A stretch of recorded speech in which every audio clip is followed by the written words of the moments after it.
بلکہ معراج کا واقعہ نبی صلی اللہ تعالیٰ علیہ وسلم کی زندگی میں پیش آ چکا تھا،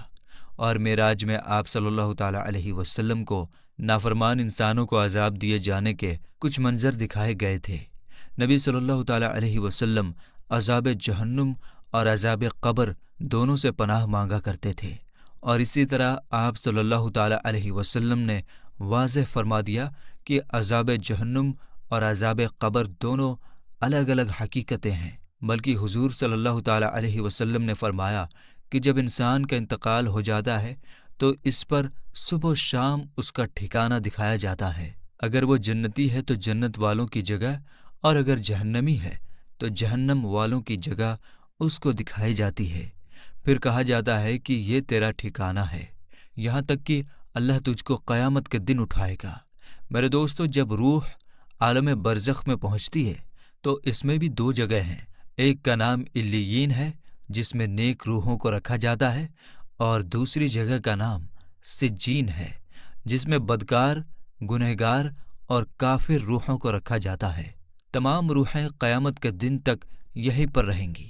اور پھر قیامت کے دن اپنے حساب و کتاب کے بعد اپنی اصل جگہ یعنی جنت یا دوزخ میں جائیں گی۔ روایات میں آتا ہے کہ انسان کی وفات کے بعد قبر میں روح کو پھر سے اسی جسم میں ڈال دیا جاتا ہے،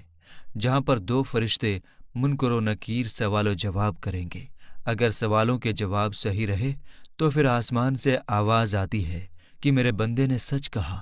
اور اس کے لیے جنتی بچھونا بچھا دو، اور اسے جنتی لباس پہنا دو، اور اس کی قبر میں جنت کی کھڑکی کھول دو۔ قبر میں ہی جنت کی طرف کھڑکی کھول دی جاتی ہے، جہاں سے اسے جنت کی ہوا اور خوشبو ملتی رہتی ہے، اور جہاں تک اس کی نظر جاتی ہے اس کی قبر کو پھیلا دیا جاتا ہے۔ لیکن اگر سوالوں کے جواب صحیح نہ ہوئے تو پھر اس کے لیے قبر میں ہی جہنم کا بچھونا بچھا دیا جاتا ہے۔ جہنم کی گرمی اسے ہر وقت محسوس کروائی جاتی ہے، اور اس کی قبر اتنی چھوٹی ہو جاتی ہے کہ پسلیاں آپس میں دھنس جاتی ہیں۔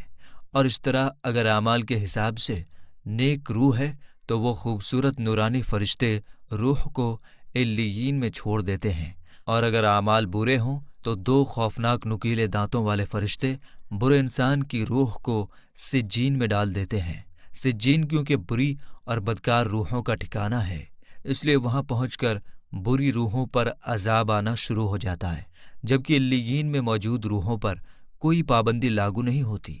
اور وہ باغ جیسی جگہ پر ایک دوسرے کے ساتھ موجود ہوتے ہیں۔ نیک روحیں علیین میں ایک دوسرے کے ساتھ رہتی ہیں اور ایک دوسرے کو پہچانتی بھی ہیں، جبکہ سجین برے لوگوں کی روحوں کو عذاب کا مزہ چکھاتی ہے۔ علیین میں موجود روحیں ایک دوسرے کو دیکھ کر خوش ہوتی ہیں، ایک دوسرے سے باتیں کرتی ہیں، جو وقت انہوں نے دنیا میں گزارا اس کو یاد کرتی ہیں، اور نئی آنے والی روحوں سے اپنے پیاروں کی خبر بھی لیتی ہیں کہ میرا فلاں رشتہ دار کس حال میں ہے۔ اگر نئی آنے والی روح یہ کہے کہ تمہارا فلاں رشتہ دار تو کب کا مر چکا ہے مگر وہ یہاں علیین میں نہیں پہنچا، تو یہ نیک روح سمجھ جاتی ہے کہ اسے سجین میں بھیج دیا گیا ہوگا۔ نیک روحیں اپنے رشتہ داروں کا انتظار علیین میں ایسے ہی کرتی ہیں جیسے کوئی گھر سے دور اپنے گھر والوں سے ملنے کا انتظار کرتا ہے، اور علیین میں نیک لوگوں کے علاوہ انبیاء اکرام، شہداء اور صدیقین کی روحیں بھی ایک دوسرے کے ساتھ مل کر باتیں کرتی ہیں۔ بلکہ روایات میں آتا ہے کہ نیک روحیں اپنے قریبی رشتہ داروں سے ملاقات کریں گی، جیسا کہ نبی پاک صلی اللہ تعالیٰ علیہ وسلم نے حضرت فاطمہ رضی اللہ تعالیٰ عنہا سے فرمایا تھا کہ میرے وصال کے بعد سب سے پہلے فاطمہ تم ہی مجھ سے ملو گی، اور بالکل ایسا ہی ہوا۔ اور آپ صلی اللہ تعالیٰ علیہ وسلم کے وصال کے 4 سے 6 مہینے بعد حضرت فاطمہ رضی اللہ تعالیٰ عنہا حضور اکرم صلی اللہ تعالیٰ علیہ وسلم سے جا ملیں۔ میرے دوستو، یاد رہے کہ عالم برزخ میں روحیں میدان محشر قائم ہونے تک رہیں گی، یعنی قیامت کے دن تک روحوں کے ٹھہرنے کی جگہ عالم برزخ میں رہے گا، اور قیامت ہی وہ دن ہوگا جب روحوں کو ان کے جسموں میں ڈال کر دوبارہ اٹھایا جائے گا، پھر حساب کتاب کے بعد جنت یا جہنم میں ڈال دیا جائے گا، اور پھر وہیں ہمیشہ کے لیے اس کا ٹھکانہ ہوگا۔ بلکہ میرے دوستو، حضرت عثمان غنی رضی اللہ تعالیٰ عنہ جب کسی قبر کے پاس کھڑے ہوتے تو اس طرح روتے کہ داڑھی مبارک بھیگ جاتی تھی۔ سوال کیا گیا کہ آپ جنت یا دوزخ کا چرچا کر کے نہیں روتے اور قبر کو دیکھ کر اس طرح روتے ہیں؟ تو حضرت عثمان رضی اللہ تعالی عنہ نے جواب دیا کہ رسول پاک صلی اللہ تعالی علیہ وسلم نے فرمایا ہے، بے شک قبر آخرت کی منزلوں میں سے پہلی منزل ہے، سو اگر اس میں کامیاب ہوا تو اس کے بعد کی منزلیں اس سے زیادہ آسان ہیں، اور اگر اس میں کامیاب نہ ہوا تو اس کے بعد کی منزلیں اس سے زیادہ سخت ہیں۔ حضرت عثمان رضی اللہ تعالی عنہ فرماتے ہیں کہ اللہ کے رسول صلی اللہ تعالی علیہ وسلم نے ارشاد فرمایا، میں نے کبھی کوئی منظر قبر کے عذاب سے زیادہ سخت نہیں دیکھا،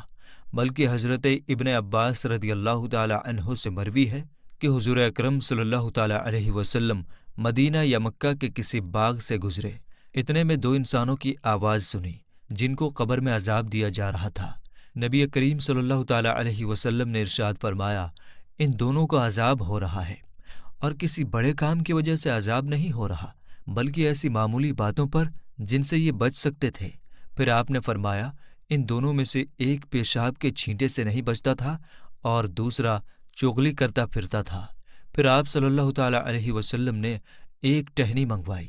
پھر اس کے دو ٹکڑے کیے، پھر ایک ایک ٹکڑا دونوں قبروں پر رکھ دیا۔ صحابہ نے عرض کیا، یا رسول اللہ صلی اللہ تعالی علیہ وسلم، آپ نے ایسا کیوں کیا؟ آپ صلی اللہ تعالی علیہ وسلم نے فرمایا، شاید ان دونوں کا عذاب ان کے سوکھنے تک ہلکا کر دیا جائے۔ میرے دوستو، اب آئیں ہم سب مل کر اللہ تعالیٰ سے دعا بھی کرتے ہیں کہ اے میرے مولا، ہمیں صحت اور تندرستی والی زندگی عطا فرما، اور جب ہم فوت ہو جائیں تو مرنے کے بعد ہماری قبر کو جنت کا باغ بنا دے، اور عالم برزخ میں ہمارا ٹھکانہ نیک روحوں کے ساتھ علیین میں بنا دے۔ آمین یا رب العالمین۔